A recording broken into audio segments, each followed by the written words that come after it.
service. Now I'll give you my backhand. My winner whizzes down the line. Betting weekly tennis live. Are you ready for it? Here we go.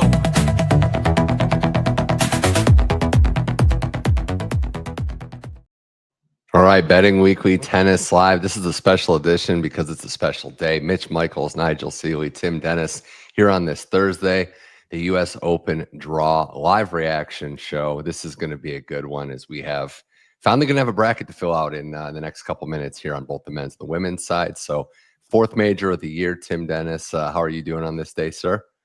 Hey, Mitch, Nigel. Yeah, good to see you guys. Yeah, look, draw certainly on the well, both sides really, but obviously they got a couple of men taking up the majority of the market and a much more open women's event. So yeah, it'll be interesting to see who gets who.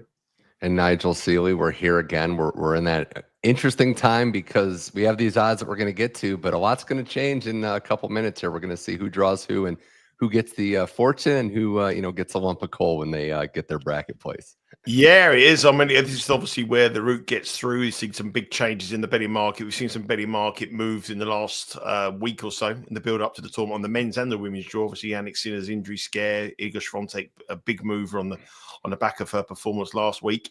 But when the draw comes out, then you see you can see the pattern and you can see the way the bracket opens up, and that's when you see some considerable moves on players that have got a very tough draw and players who've got a very, very easy draw. So we'll know the market movers in the next 25 minutes. So I think it's more interesting for the women's draw than the men's, actually, because the men's is obviously so dominated by the top two. But for the women's, and the question mark is whether Ostapenko will be in the same section as Iga Swiatek. That's what Iga Swiatek bettors are dreading. They're dreading it. We've seen it at this tournament, at the U.S. Open, where Iga had a path and Ostapenko said none of that. Well, we can get into what the odds look like now as we're happy to have everyone here, Betting Weekly Studios. It's on the Bet Rivers Network. Make sure you download the app, get all your bets in. The best place to make your bets for the U.S. Open. Tennis throughout the fortnight. Going to be great. On the women's side, and this is what we're looking at right now before the draw. Tons of contenders, tons of players to look at here. But it's Sabalenka and Iga Swiatek, and that number is razor thin now, which wasn't the case weeks ago.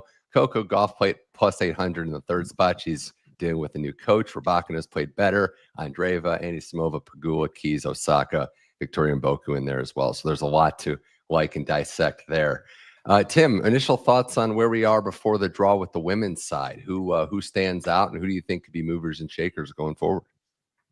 I think a bit of money has come for Iga, isn't it? This last few days. Obviously, she won her previous tournament there, Wimbledon champion too, and maybe just a few question marks with Sabalenka now going forward. So it's going to be interesting to see sort of how Iga goes. She looks the form player, and I think she's probably got the least amount of questions to ask against the market leaders. So yeah, I think Iga's probably be vying for favoritism by the time these first rounds get played. Especially if she gets a favorable draw. Yeah, Nigel, just looking at where we are, I mean, the Coco Gauff number is fascinating because she's got a service issue. She's won this tournament before, firing a coach or essentially parting ways with a coach days before a major, working with a biomechanical expert who's done wonders on Sabalenka's serve. I get the move, but the timing is fascinating and a little different. Absolutely. I think I spoke about that with Tim the other day. I mean, absolutely an awful time to get rid of your coach. Should have done that, probably in the sort of candidate sort of time to work, give it some period of time to work with it. I mean, I wouldn't be betting Coco Gauff of anyone's money, even if she got given a very, very favourable draw. I think the way she's playing at the moment and the pressure of the defending champion, the pressure of leading the American hopes here, I think will be a little bit too much for her. I actually believe that she's a fade for me. If you're looking at the outright market, Iga Swiatek, if she gets a decent draw today, and like I said at the beginning of the top of this show, if she can avoid Ostapenko, I think she becomes favourite for the tournament. Yeah, that's a very interesting one too. Sabalenka, by the way, just hasn't been playing as much. Last year, she did the entire run-up, City Open, DC, all the way through. This time, it was just Cincinnati, where she lost to Rybakina as well, with the draw getting underway. We're going to get to some live reaction in a second, but I did want to flash the men's board before we go. This is what the men's odd looks like before we start getting into the draw and seeing where everyone lands. You have Yannick Sinner at the top, but Alcaraz gaining on him. the drop off is there. Djokovic still in that 3 holes. Zverev, Shelton, Draper, who's back onto the court. Last year's finalist Fritz, and then you see everybody else from there on forward. A lot of names if you want to find a player to look at. But Tim, the men's board has been a 2-horse race. Do you still see it that way? And do you see the dynamic changing based on how Cincinnati unfolded? I think so. I mean, me and Nigel did that live show immediately after the Cincinnati match, and I think hopefully quite correctly we pointed out that I don't think that's a huge issue for Sinner. It was just a bit of a bug, hopefully just a 48-hour thing. And I think we did state that leading up to getting to that final, he played some excellent tennis and looked the world #1 that he is. So I don't think we need to worry about that final. If, like we said at the time, if he hadn't have even took to the court, there would have been no issues, and he'd probably still be minus money now. So that doesn't bother me at all. And if I had to choose one of the two, him and then Alcaraz, it would definitely be Sinner. I have no issues with him coming into this week. Yeah, it was reported. I mean, there were rumors. Obviously, it was unfortunate. Not every match can be a classic, but to not even get one set there was tough, Nigel. But rumors galore. Darren Cahill on ESPN, Sinner's coach, said it was a virus that kind of got haywire. If that's the case, and if they're being forthright, which we have no reason to believe that they're not, then you think he can get that out of his system. And the conditions will not be, forecast says, not as humid as that brutal Cincinnati one. Yeah, I mean, the weather forecast is pretty cool. Actually, the draw's being done now, guys, and there's some matches that are coming out already. And the first match I can see is Carlos Alcaraz has been drawn to play Reilly Opelka in the first round, which it looks like a very, very, very interesting draw. If you check your WhatsApps, boys, I've been sending you some WhatsApps. You might be able to see what's going on. But so done, done. They didn't even just the random. Yeah, I think it's coming out now. I mean, it's there's the draw's being made as we speak. So there's things coming up at the moment. The Popperin might be playing Jannik Sinner in round 2 as well. So that might be difficult for him as well. So this is what's happening now as we speak. Djokovic, Lerner, Tien. Wow. Cam Norrie plays Korda. That's a good first round match. Can we talk about that for? I want to go to Djokovic, Lerner, Tien, because that's not the easiest round 1 for a guy who hasn't played in 3 months. And I know the reports of his demise can be exaggerated. He's made the semis of every major this year, but 3 straight tournaments that he's played have been majors, Nigel, and he gets a guy who's been rounding up, a teenager that's has some big wins this year. So depending on conditions and depending on how that day goes, that could be a tricky one for Novak. Yeah, very tricky for Novak. Well, let's go through the men's draw. So if we look at the top part of the draw, Jannik Sinner, the #1 seed, he will be scheduled. He opens up against Kaprizov. So it'll be Sinner against Kaprizov. And if he gets through to the round of 32, it's Denis Shapovalov who plays him. So Sinner v Kaprizov, and it's a very, very easy draw. But Popperin in round 2 is an interesting one because obviously Popperin, what he did against Novak Djokovic was very, very intriguing. If we go into the next section of draws, Alexander Bublik opens up against Marian Cilic. Sonego against Schoolgate, and Tommy Paul is in there against Muller. So again, if it's seedings, we have Bublik against Tommy Paul. Then we have Musetti v Mpetsi Perigard in round 1. So a very, very difficult match for Lorenzo Musetti. And then we have Caboli playing a lucky loser. So potentially an all-Italian affair, Musetti v Caboli. And then to make up the quarter, Diallo plays Zuma, and it'll be Diallo against Jack Draper. And that is the Q1. Right. I don't know if have you got Q2 in front of you, Tim? Yeah, I do. Yeah, I've just got. Sorry, I just switched my screen back. Q2. We have. How far down did you get, Nigel, with the last one there? I've gone to Draper. So then, sorry, not the Q2 will be Zverev. Zverev Tabilo, yeah. And then he will. There is literally nobody else in that draw, and he'll probably play Felix Auger-Aliassime. So it'll be Zverev v Felix. Then Ugo Humbert will be in the next section, and he will play Rublev. Kachanov against Bazavaredi, and the opening match. Kachanov will play Cerundolo. And then we'll have Tsitsipas v Muller, tough opening match for out form Tsitsipas, and he'll play Diminor, and that will make up Q2 that part. So then we have Djokovic Tien. If you want to take it from there, Tim. Yeah, Djokovic Tien, and then if they both get through, Mickelson plays Comisana early on, so that'll be Djokovic's first seeded player if they both get that far. Just below that, Francis Tiafoe plays Nishioka. And if seedings go to plan, this will be a tough first game. Holger Rune plays Botic van der Sandschulp. who obviously beat Yeah. Alcaraz here last year, and is like I think we spoke about on these shows before. You probably rather bet Botic against a player like Rune than you would against the world number 500, because he's probably got half a chance there. So I don't think Rune will be overly impressed with that. And if Rune does come through, he will meet TFO later on. Mensik, Nicholas Jarry, good first round game again. And the seed there, Thomas Mahak's the other side of that.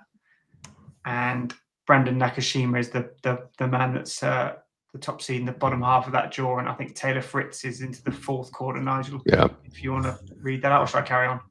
Yeah, you carry on. You carry on. Yeah. I'm just like making notes. I'll come back to you in a second. No problem. Fritz hasn't got the easiest first game against Nava there either. There's the number 4 seed. So not the easiest open there for him. And Ben Shelton's in the game below him. He will play a qualifier or a lucky loser.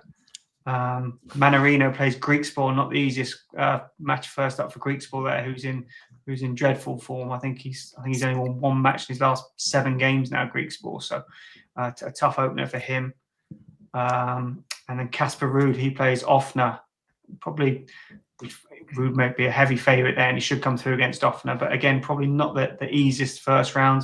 Medvedev plays Benjamin Bonzi, a player who could quite easily cause him some problems. And then sort of rounding up the bottom side of that draw, Alcaraz, like you said, at the very bottom there, taking on Reilly Opelka. And if those seeds go to plan, he will meet Darderi as his first seed. And then probably Medvedev in the fourth round if it goes to plan. I think you have got to think on the back of that draw, looking through that draw, the draw's been more favourable to Alcaraz than it has been to Yannick Sinner. Alcaraz obviously has a very, very tough opener against Opelka. Obviously, he's quick, and it's going to be a lot of big American support behind him. And obviously, if Opelka can serve his way through him if the conditions are a quick court. But once he gets past that, Alcaraz has been given the easiest draw out of the two of them. And I think you'll see some line movements in the next hour towards that. The market is pretty much against Yannick Sinner.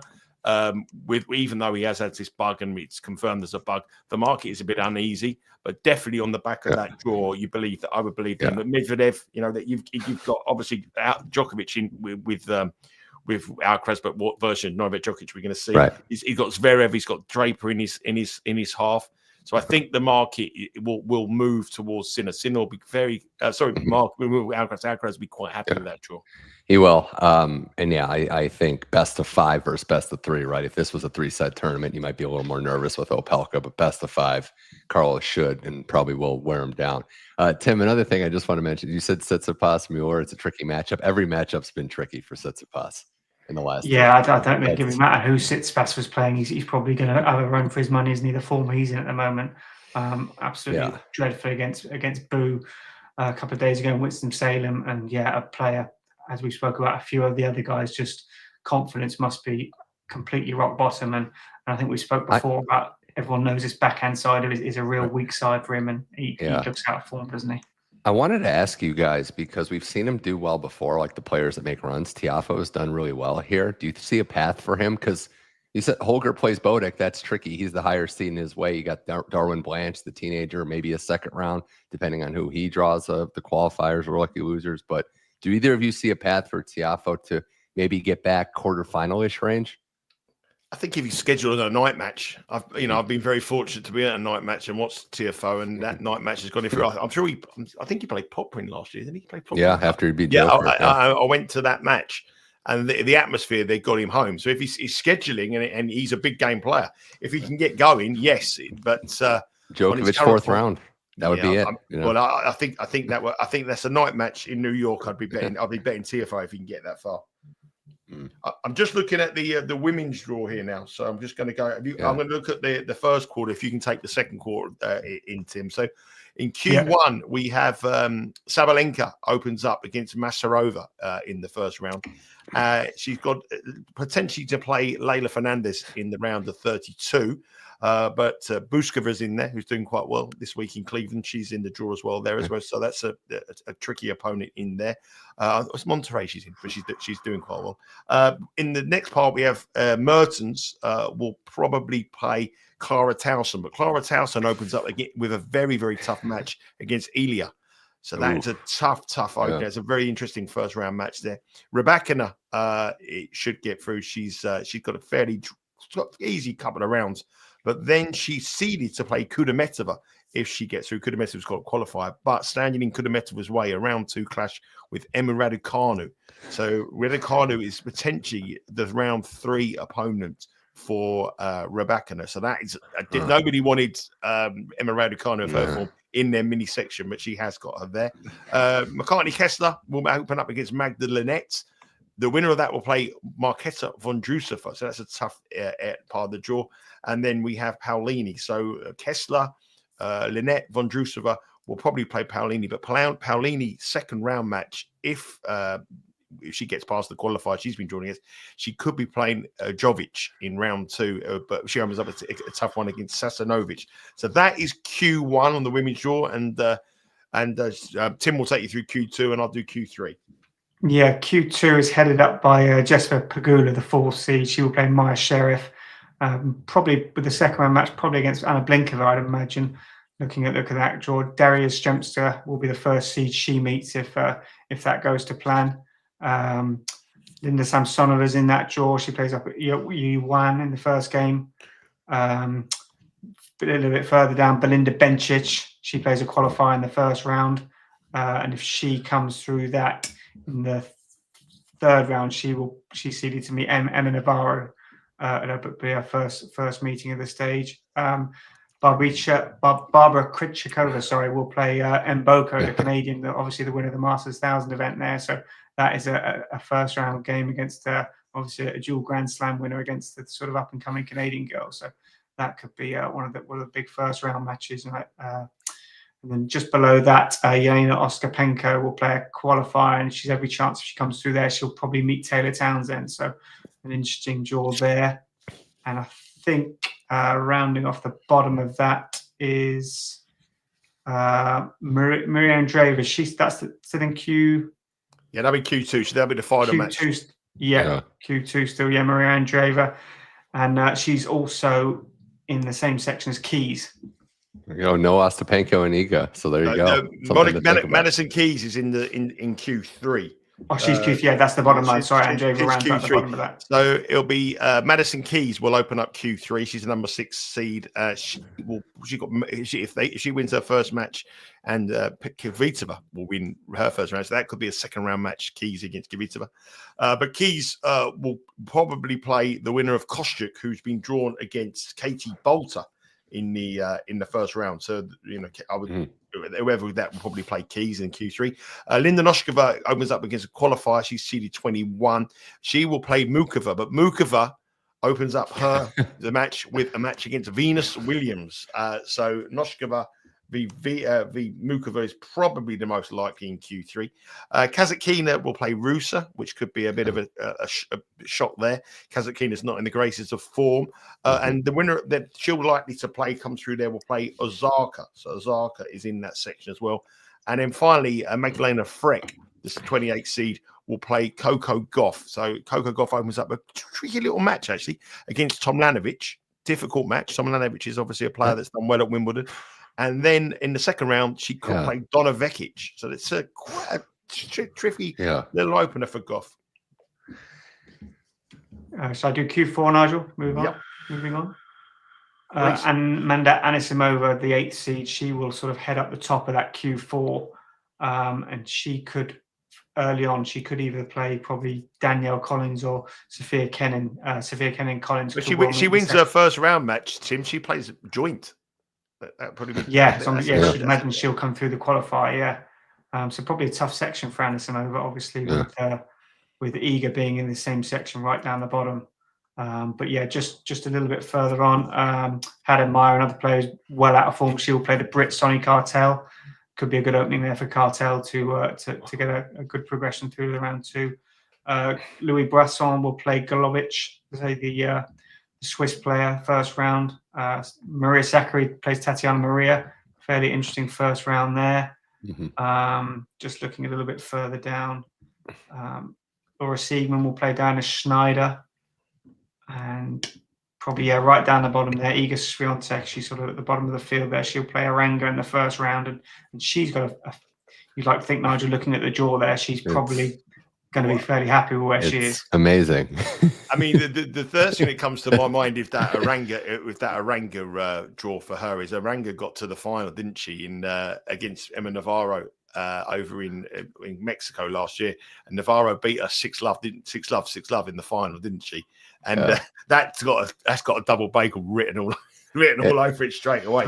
So I mean, if we look at it, so if we look at the women's draw, so in Q1, you know, Sabalenka potentially's got in Q1. You got Sabalenka, you got Rybakina, Raducanu, and Paolini, and Towson. That's a very, very difficult Q1. In Q2, it looks weak to me. Jessica Pegula's not in any good form. Navarro, you wouldn't want to bet Navarro. And Buko, if she can get past Krejcikova in round 1, which is a difficult thing, she could go deep here. And then you've got Andreeva. You're going to have a battle between Andreeva and Mbuku potentially. You know, the two young girls going at it. But Q2 looks winnable to fade. I mean, Pegula and Navarro fades for me. Q3, Keys, you've got in there, and Goff. You know, it could be an all-American. Mukava's obviously in there. Osaka's in there as well. Yeah. Kenning. There's a lot of Americans in Q3. It's a very American-dominated Q3. And then in Q4, really barring Anisimova, who Iga Swiatek absolutely rinsed in the final of Wimbledon, which could be a potential quarterfinal here. There is absolutely nothing for Iga Swiatek to worry about in that section. So I'm going to maybe just slightly Katerina Alexandrova might be. Well, that's my two thoughts, Tim, were Iga dream draw, Alexandrova 4th round, pretty good. And also, like we were talking before the draw, before we knew it, about Coco, this is a tricky little section for her, because regardless of who she plays second round, it's not, even if it's Buzos Monero, who's done well on the hard courts, depending on what happened there. So yeah, I'm with you there. And Nigel, just to say what you're saying, Q2, I agree, it's the weakest of the ones. Just about every WTA major has like an unseeded quarterfinalist, maybe even semifinalist. This would be the section of chaos for me. Q2, I mean, you could see an unseeded player go far. I can see that. I didn't want to buy into the Mbuko train. I was very, very. I thought she's going to be a young girl. The pressure's going to be on her. But I tell you what, getting Krejcikova in round 1 may give her the kickstart that, you know, beating a former Wimbledon champion in round 2-time major champion in round 1. Then suddenly she might believe in herself. And out of that quarter, you know, when Bet Rivers come up with the betting to win the quarter, she's the one I like. But I think I can see now, like, you know, over here in the UK, some sports books are actually moving up. Obviously, Bet Rivers are suspended at the moment, but the ones that are opening up have made Iga Swiatek the favourite to win this tournament on the back of that draw. So I would expect when the markets come up, Swiatek will overtake Sabalenka as the favourite because, you know, I mean, Anisimova will have sleepless nights thinking that she's got to play Iga Swiatek in the quarterfinals again. Yeah. So the reaction to the women's draw is that the second favourite, Iga Swiatek, has been given a very, very favourable draw, and I expect her to be favourite. And my reaction to the men's draw is pretty much exactly the same. That the number 1 seed, Yannick Sinner, has been given a tough route compared to Carlos Alcaraz. Yeah, I mean, that's very fair. I just think just to finish up on the women, Sabalenka, Towson, round 4, huge. And then, if it's Rybakina, Raducanu, that's tough for Rybakina, right? No one wanted to see the 34 ranked player, Emma Raducanu, and Rybakina would get her round 3, Tim. It's a tough task. But maybe, as we know, maybe like we saw with Taylor Fritz at Wimbledon, playing those tough matches early can kind of help you get in the zone. Both players both players in great form. Rybakina obviously making a few semi-finals on the bounce in some big events lately, and she seems to have found a bit of form. And I think we spoke about this on the show the other day. I think Vukov being back has done her a big favour, because even though she was clearly using him outside, he wasn't allowed in the grounds, was he, due to that WTA suspension? But now that's been lifted, and I think he's a big plus for her. I think Rybakina will obviously be favourite if those two do meet.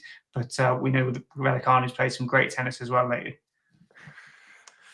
The men's side, Nigel, we talked about quarter bets are great, and we'll see when Bet Rivers lists everything. But you have Draper in the center quarter, and obviously, you know, Alcaraz's section. But those other two are the players you're looking at to maybe make runs in their quarters? Well, there's a couple I like. I mean, obviously, Silly is very, very hard to beat. There's players that I've got an eye in here, or I already want to. If the matchups materialise, there's players that I've already thinking I'd like to take. I think Jack Draper's going to take a bit of time to get used, to come back from a lengthy layoff to come straight into this tournament and actually go deep. I think it's going to be very hard for him. I know he's got the potential to do so, but also it's not as hot this year, which I think is going to be a factor for him. So I really like the matchup between him and Diallo. I like what I see from Diallo. I think Diallo's going under the radar a little bit as an outsider here. Zverev, I wouldn't be. I think whoever Diallo is someone I quite like in Q2 actually to pull off a shot there. Rublev, I'm not going to bet. Kachanov is always a danger. He's in Q2. Q1, we can't look outside. We cannot look outside Yannick Sinner. In Q3, this is interesting because there's a lot of Americans in Q3, and there is also the main man, Novak Djokovic. And Novak Djokovic starts off with a very, very tough match against your man, Lerner Tien. Now, if Lerner Tien gets a decent match there, then there is a potential of a shot there. I'm a massive fade for Djokovic this year. I mean, if you look at that draw, there's some players there who have got real question marks about their form. Tsitsipas, I mean, he's not going to go deep. Diminor absolutely running on empty. Said it many times throughout the year. Medvedev is in there. I think Muller or Medvedev could knock Tsitsipas out. Djokovic, I think, is vulnerable against Tien. Seb Korda's a real interesting one because he's under the radar for me. I mean, I've spoken about him as a potential major champion, and he's had so many problems with injuries. He's doing well this week, and he could put he'll beat Cam Norrie, I think, in round one, and then it sets up match. Then it sets up an All-American match against Mickelson, and that's interesting. You have Tiafoe, who could run into Rune, which will be a brilliant match. Mensik in that section, obviously, who's already beaten Novak Djokovic in the 1,000 event final, but not playing well. Fonseca is in there, opens up against Kekmanovic, and Fonseca will play Mahach in round two. So that is an absolute stacked one. I want to fade Djokovic, and who would I like to take him with? I really don't know, but if I was offered a free bet, Korda interests me. I think he's very interesting, but that is a very, very difficult one. And in Q4, I mean, Taylor Fritz, Ben Shelton, they're all going to run into your man Alcaraz at some stage, and they're going to meet each other. Medvedev opens up against Bonzi, repeat of the Wimbledon defeat. So there's Davidovich Fokina's in there as well. I mean, there's some big names in that Q4, but in his section, Alcaraz's section, to get to the semi-finals, I think or quarterfinals, I think he's got a very relatively easy draw. But we are going to run into a point where Fritz and Shelton will play each other, I believe. I think that's right. What about that Davidovich-Fokina match for Alcaraz, Nigel? That could be his sort of first stumbling block early. Davidovich-Fokina will not have the mental strength to beat Carlos Alcaraz over 5 sets. He was at his wedding too. I think they're too friendly. Shelton Alcaraz would be the quarterfinal, so that would be when it really would lamp up for Alcaraz. And I think, looking at that section, I like if we get Fonseca Mensik, I think maybe Mensik could be one to kind of look at in that stack section. He's on the bottom side; he can navigate his way in. But that's probably the most intriguing part. It's got the Djokovic side, this Q3. You've got a lot of Americans. You've got young players. Some fireworks could be happening. But I think for Shelton, Tim, it's like he has to beat these guys eventually if he wants to make his move. It's Alcaraz and Sinner have gotten him, and he'll probably, if all goes according to plan, get one more chance at Carlos. Yeah, exactly. I mean, what an interesting question would be: who's going to win the next Grand Slam that's not named Carlos Alcaraz or Yannick Sinner? I mean, that's a great question, isn't it? But But these guys are going to have to, if they go on. Iga Świątek. You didn't say men's. Okay, yeah, that's true. Okay, that's true. when in the mix, I mean, she looked pretty good in the mix. So, but you never know. I mean, these guys are going to because they're going to have to beat these guys if they want to win in a tournament like this, aren't they? Unless they just hope someone random knocks them out. And I mean, that could happen with Alcaraz. We've seen his level dip at times, but he does always seem to get the job done when it really matters. Right. On first round match, I just saw that really took my eye was Marin Cilic against Alexander Bublik. That could be a cracking first round tie. We obviously saw Cilic cause Draper all sorts of problems at Wimbledon. And he had some pretty good hard court form earlier on the year, and we know that the tear Bublik's been on the clay these last few months. So yeah, that's a cracking first round match. Yeah, I agree. I like Baz Yeah, Varetti that's hatching nice, off. I like Baz Varetti hatching off. I like that first round matchup too. So, yeah. Any other things we wanted to go over here? I mean, the draw. It's nice to have the randomize. It's like you just hit enter on like a Microsoft Excel spreadsheet, and it's just here we go.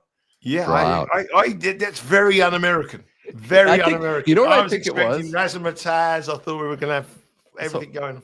My theory is last year when Nadal drew Zverev in the first round, and you had the poor woman that's like, and Rafael Nadal plays Zverev first round. I think that scared a lot of people about doing the live draw thing to just hurt feelings. So I think they want to just like society, right? They just want to automatize everything and just get out of it. But I'm with you guys. I would have liked the pomp and circumstance. Yeah, but anyway, it took us by surprise because we were expecting a live stream. I thought we'd be watching it, and all of a sudden, hang on a minute, what's going on? There's matches going on, and it was just put on. It was just put on the website. Yeah. Like that. So I don't have. Hang on a minute, this is pretty good. Do we have seeds you guys like to? I mean, we talked fading. Is there anybody now looking at the draw on either draw, like with a maybe single number or just in the lower numbers where you think, all right, they're on danger alert to be bounced early?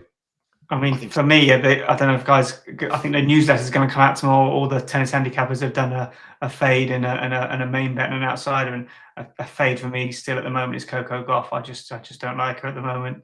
I don't like clearly don't like the way she's serving. Not actually sure how she won that French Open. Obviously she did, but she's barely won a match since then.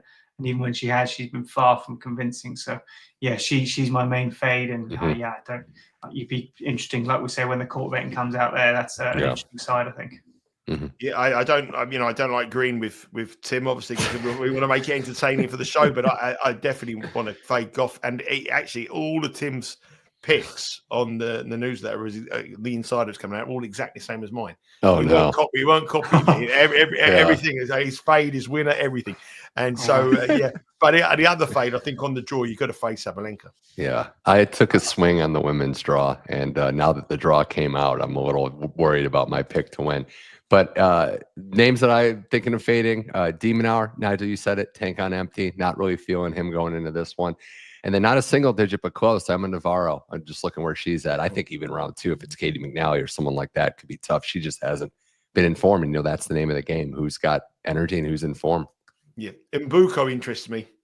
It really does interest. You're on the train. That draw's opened up, and the fact every match is going to be a decent match, but she's played some big players, so she could play Ostapenko, and the match up against Andreeva, if they get to that stage, I think they'll be in the last 16. I think that'll be a brilliant match, and I think at this moment in time, she's got so much confidence, and she's going to have such a crowd. I mean, a huge amount of crowd are going to be behind this girl.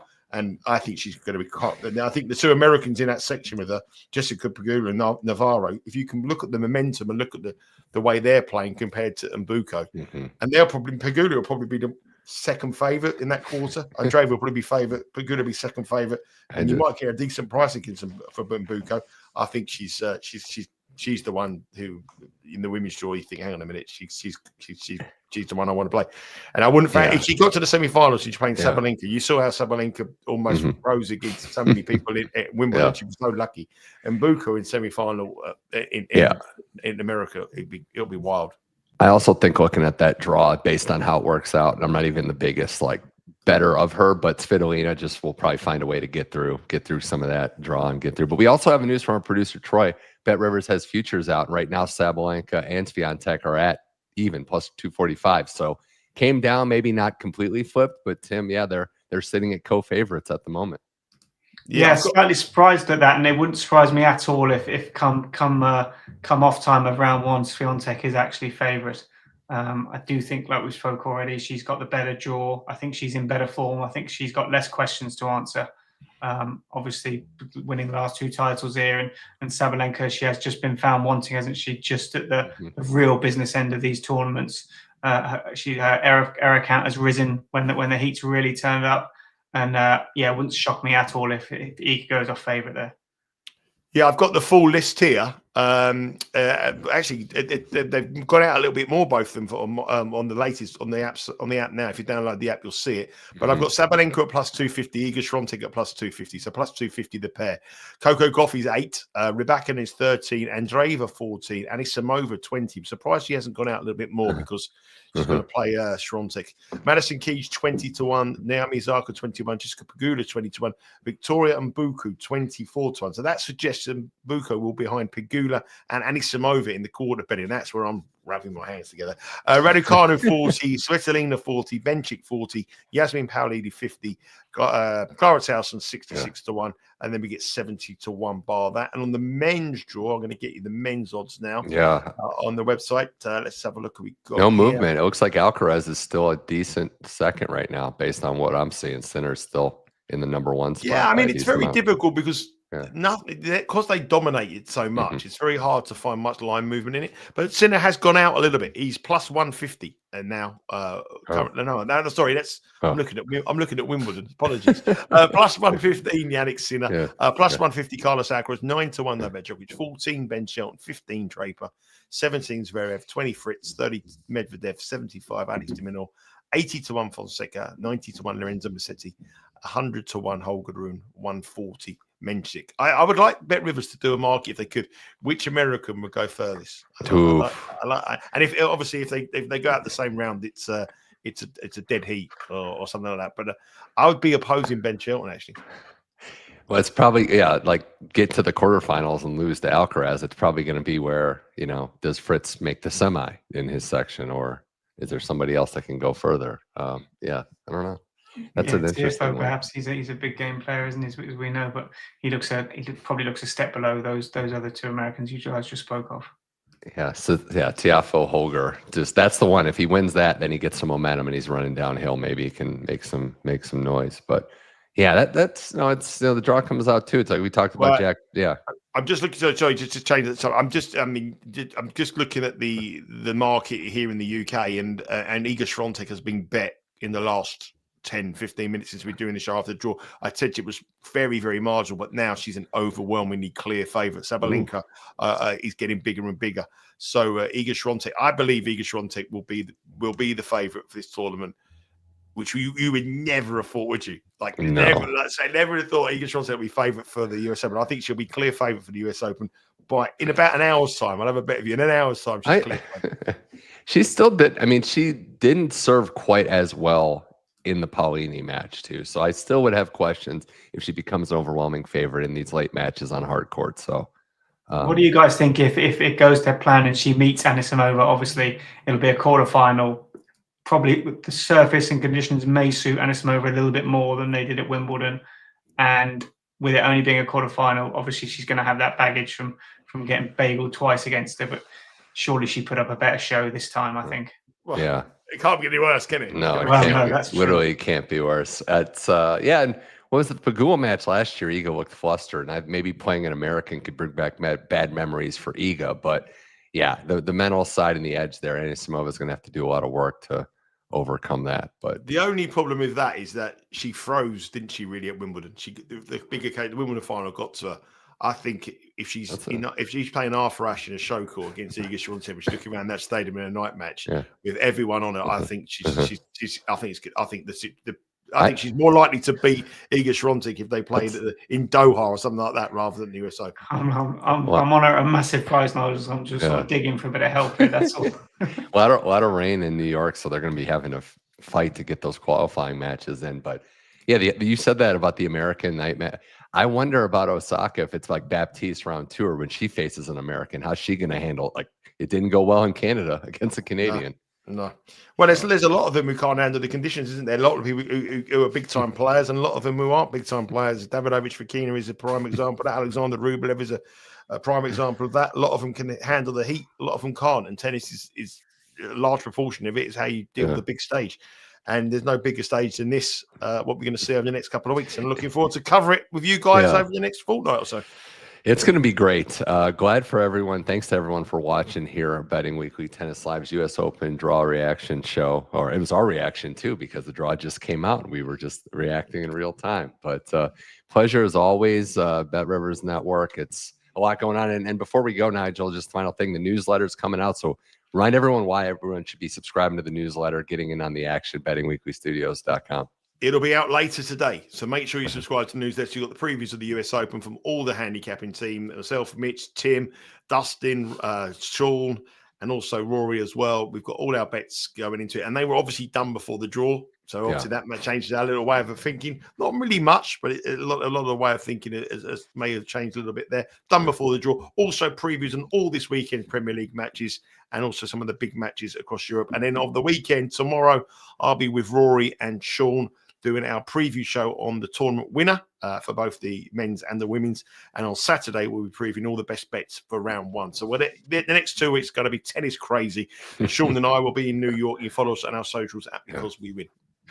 Yeah, only positive feedback online. So if you like it, get back to us. But if you don't. So yeah, Tim, awesome as always. Tim, thanks for dropping some insight on the draw. Pleasure. Thanks, guys. This is Betting Weekly Tennis Live US Open Draw Show. We really do appreciate everybody participating in the comments, giving us a shout, watching another popular edition of the show. Betting Weekly Tennis Live next week, US Open, Monday, Tuesday, Wednesday, 1 o'clock Eastern time. Get in on the action. For Nigel Seeley and Tim Dennis, I'm Mitch Michals. This was Betting Weekly Tennis Live. Thanks for watching and enjoy the tennis. Enjoy the US Open.